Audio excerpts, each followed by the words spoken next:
Hello everyone, welcome to my new YouTube blog. কেমন আছেন সকলে? আশা করছি ভালো আছেন, সুস্থ আছেন। নতুন দিনের সাথে নতুন একটি ব্লগ নিয়ে আমি উত্তর দিনাজপুর থেকে হাজির হয়েছি পায়েল। চলুন, কি অবস্থা সবার? আশা করছি ভালো আছেন, সুস্থ আছেন আমার প্রিয় পরিবার। দেখুন, সকালবেলা উঠেই তো আজকে অনেক কাজের মেলা, কারণ আর 2 দিন পরেই তো ঈদ কুরবানি, তাই না বলুন? তো সকালবেলা থেকে কী কী করলাম সমস্ত কিছু আজকে আপনাদের সাথে শেয়ার করব। তো ভোরবেলা থেকে কতগুলো আম কুড়োলাম, তার সাথে আম তুললাম, সমস্ত কিছু নিয়ে আজ একটা সুন্দর ব্লগ দেখেছেন। সকালবেলা মানে এটা হচ্ছে গিয়ে এই 4টের দিকের একটা ভিডিও আর কি শ্যুট করেছিলাম। মানে কয়েকটা আম যেহেতু পড়া ছিল, তো দেখি ভোরবেলা উঠে এতগুলো আম উঠানের মধ্যে পড়ে আছে, গাছ পাকা বলতে পারেন।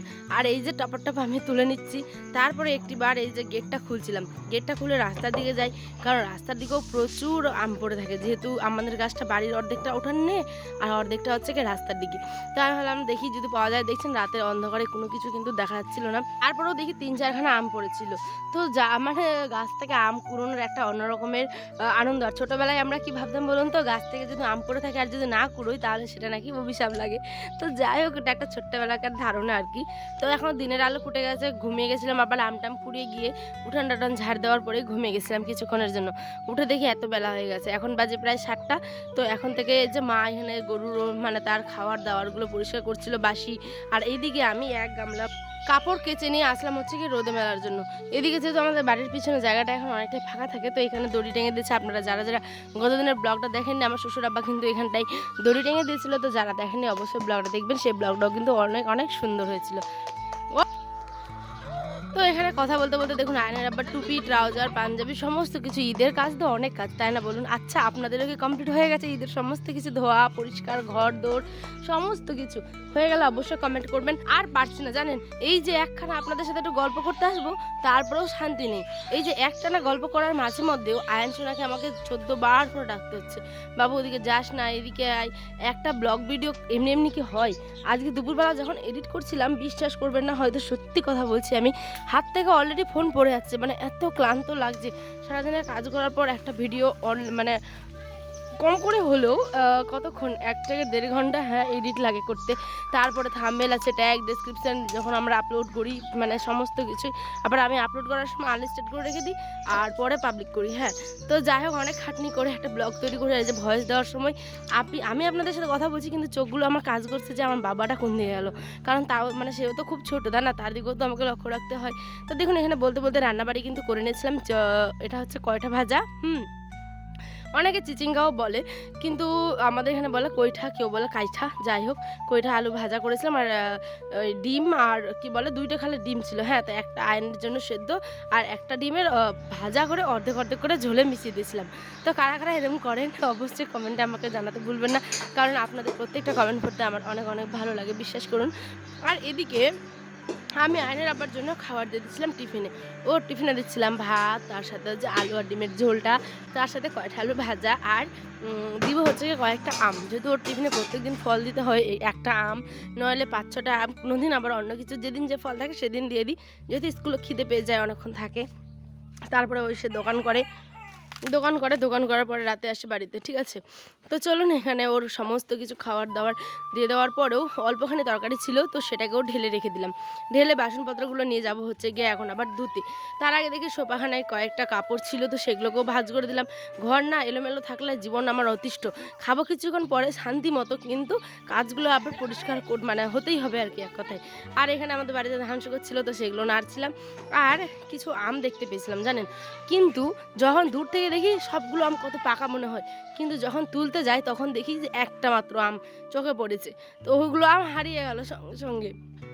তো রাস্তার দিকে দেখছিলাম যে একটা আম পড়েছে, তো সেই কারণে ভোরবেলা তো দেখলেনি অনেকগুলো আম কুড়িয়েছি। কতই বা পাকবে, বাড়িকার সকলে তো মিলে খাচ্ছে, তাই না?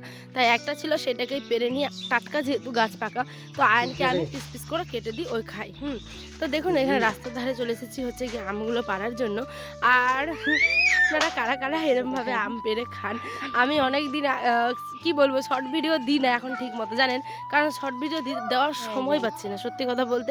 আগে অনেক শর্ট ভিডিও দিনে এমনও হয়েছে 4-5টা করে দিয়েছি। কিন্তু বিশেষ করুন শর্ট ভিডিওগুলো এখন মানে শর্ট ভিডিও করলে তো হবে না, ওটাকেও এডিট করতে হয়, ওটাকেও মানে সমস্ত কিছু প্রসেসিংয়ের মানে করে তারপরে একটা ভিডিও আপলোড করতে হয়, সেটা শর্ট হোক বা মানে কি বলবো ব্লগ ভিডিও হোক, ঠিক আছে। তো চলুন এখানে বেশি বকবক না করে আপনাদের কাজের কথায় আসি। তো সেটা হচ্ছে এই যে আয়নের জন্য আয়নের আব্বারকে খাবার দাবার তো দিয়ে দিলাম, তারপরে যে দুটো আমও দিয়ে দিলাম। ওই যে আয়নার আব্বা এখন বেরিয়ে পড়লো। এখন আমি গাছটা দেখাচ্ছিলাম আপনাদের যে ওই গাছটাতে শেষ হওয়ার পরে এই গাছটাতে আমাদের আম আসে, মানে 3টে গাছ বাড়ির 3টে প্রসেসিং খুব ভালো, কারণ একটা থেকে একটা পাকা পাকা অবস্থায় শেষ হবে, তারপর একজন পাকা শুরু হবে। তো জানেন এই যে দরজায় দৌড় দিয়ে দিচ্ছি কেন জানেন, এটা কারা কারা বিশ্বাস করুন আমি জানি না, কিন্তু আমার হাজব্যান্ড বলে যে যখন বাড়ি থেকে নাকি কেউ বেরোয় তো তখন সবসময় দরজায় দৌড় দিয়ে দিতে হয়, কারণ তখন ঘরের লক্ষ্মী নাকি চলে যায় দরজা খোলা থাকলে, সব তো চলে গেল দেখতেই পেলেন। কিন্তু আমি এসছি যে এখন বাড়ির পিছন দিকে রায়নার আব্বা তো চলে গেল। কি আব্বা মাম খাবে? চলো চলো মাম খাইয়ে দেবো, মানে ওই জল খাবে। আর এই যে দেখুন এই যে এটা কি হয়েছে এই মুখের এই জায়গাটা, আপনারা যদি কেউ জানেন তাহলে কমেন্টে জানাবেন। কারণ কি বলুন তো, এই যে কয়েকদিন ধরে আম পাড়ছিলাম, ঠিক আছে, তো আম পেরে পেরে একেবারে মনে হয় উপর থেকে আমের যে রস হয় সেটা হয়তো পড়ে গেছে, সেই কারণে এই যে মুখটার এই অবস্থা। তো চলুন কি আর করা যাবে। আর এইদিকে দেখুন কত জামা কাপড় কেচে ফেলেছি, এই যে আবার টুপি পাঞ্জাবি সমস্ত ট্রাউজারগুলো সমস্ত কিছু কাঁচা কমপ্লিট। এই জামাগুলো দেখেছেন কত আম এসেছে, থোকায় থোকায় বড় বড় আম। আর এগুলো ধুয়ে রেখেছি কেন বলুন তো, যেহেতু কালকে যদি হচ্ছে শুক্রবার আর শনিবার তো হচ্ছে আমাদের পরব, তো সেই কারণে যদি না মানে কালকে রোদ হয় তো এই জন্য এগুলো ধুয়ে দিয়েছি। অর্ধেক শুকিয়ে গেছে প্রায়, এগুলো আপনাদের সাথে শেয়ারও করিনি। তো যাই চলুন, আকাশের মানে অবস্থাটা আজ খুব একটা ভালো না, চলি।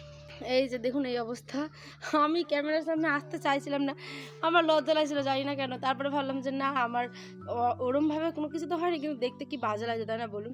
তো কি আর সকাল থেকে ওটা কাপড় কাচলাম বা ঘর বারান্দা ঝাড় দিলাম, কাপড় কাচাটা আপনাদের সাথে শেয়ার করিনি যেহেতু মোটরে আজকে কেচেছি প্রচুর কাপড়, তো সেই কারণে মশারি থেকে শুরু করে পিঁপড়ে আছে দেখে, মশারি থেকে শুরু করে সমস্ত কিছু কেচে দিয়েছি আজকে।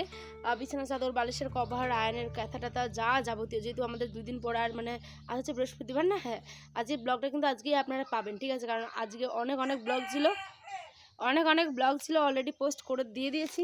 তো আমি আজকের ব্লগটা আজকেই দিব, হ্যাঁ মানে আজ বৃহস্পতিবার সারাদিন শ্যুট করবো আর সন্ধ্যাবেলা ঠিক আপনারা ব্লগটা পেয়ে যাবেন। তো আজকে যেহেতু হাটবার, তো আজকে হচ্ছে গিয়ে সেই হাট হবে, কারণ আমাদের অনেক মশলাপাতি এটা সেটা হাবিজাবি কেনাকাটা আছে।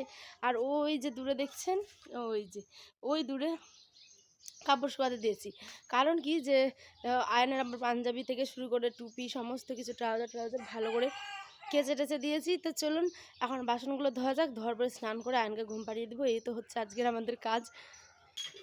চলুন তার আগে বাসনগুলো চটপট করে ধুয়ে নিই, হ্যাঁ কারণ এখন গিয়ে আবার আম কাটতে হবে, আমি খাবো আয়ন শোনা হবে সবাই মিলে খাবো, তো চটপট করে ভয়েসটা দেওয়ার পরে আবার আপলোড করতে হবে। তো আজকের ব্লগটা যেহেতু আজকেই দিচ্ছি সেই কারণে আরও বেশি মানে তাড়া লেগে গেছে আর কি বলতে পারেন। তো এই যে বাসনগুলো ধুয়ে নিচ্ছি, আয়ন কিন্তু উঠোনে খেলাধুলো করছে। আর ব্লগগুলো আপনারা ঠিক সন্ধ্যা 6টায় পাবেন, কয়েকদিন আমি সকালবেলাও দিচ্ছিলাম, তো দিয়েছিলাম কারণ কি যে গত কয়েকদিন ধরে ভিডিও দিচ্ছিলাম না, তাই ভাবলাম যে চলুন কয়েকদিন সকালে দিয়ে দেখছি যে না আমার যারা ভিউয়ার্স তারা সন্ধ্যাবেলায় আমার ভিডিওগুলো দেখতে মানে খুব পছন্দ করছে হয়তো, তো সকালবেলা ঠিক ভিউ ওরকম আসছিল না, তাই আমি আবার সন্ধ্যাবেলা থেকেই ব্লগগুলো দিচ্ছি। তো এখানে বাসন ধোয়া কমপ্লিট, সমস্ত কিছু কাজ আমার ঘরের কমপ্লিট, এখন গিয়ে স্নান টান সারবো, আয়নকে খাওয়াবো, ঘুম পাড়াবো, তারপরে ভিডিও এডিট আছে, সমস্ত কিছু কমপ্লিট করে আর এখানটায় এই যে আয়নের ক্যাথাটা নিয়ে পড়েছে হচ্ছে গিয়ে বিপদে, একদম নাগালে পাচ্ছিলাম না, তখন আমার দাদাকে বলছিলাম যে একটু ওটা উপরে ফেলে দেন, তো ফেলছি কিন্তু বারবার স্লিপ হয়ে চলে আসছিল, তো দাদা এখানে ঠিক করে দিচ্ছিলো। তো আজ চলে দেখা হবে অন্য একটি ব্লগে, সকালে ভালো থাকবেন সুস্থ থাকবেন আর ঈদ অবশ্যই ভালো মতো করে কাটাবেন। তো আজ চলি দেখা